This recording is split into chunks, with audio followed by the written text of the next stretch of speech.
Интересот на турските студенти да купуваат станови ги зголеми цените по метар квадратен во Штип. Во зависност од локацијата може да надминат и над 1200 евра.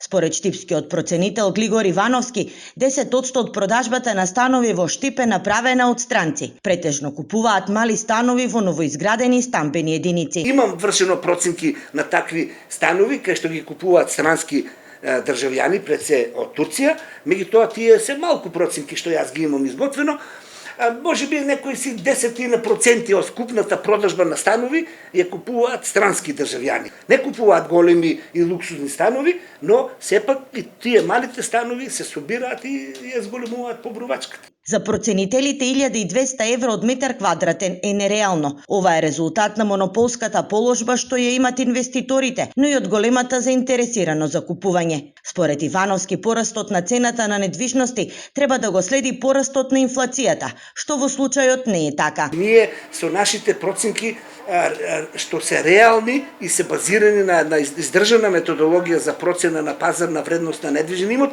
не можеме да дојдеме до 850 до 900 евра од метар квадратен, а во стартот гледаме дека некој продава стан за 1200 евра од метар квадратен. Тоа е таа нелогичност и според мене таа е резултат на монополската положба на инвеститорите на згради. Никој не може да каже дека е друга причина, економска, пазарна или не, туку освен тоа дека е монополска цена која е базирана на зголемената побарувачка. Според информациите на Штипското даночно оделение, во 2022 и 2023 продадени се повеќе од 650 станови, што би значило дека во изминатите 2 години во Штип секој ден се купувал по еден стан. Нивната вредност се проценува од 20 до 30 милиони евра.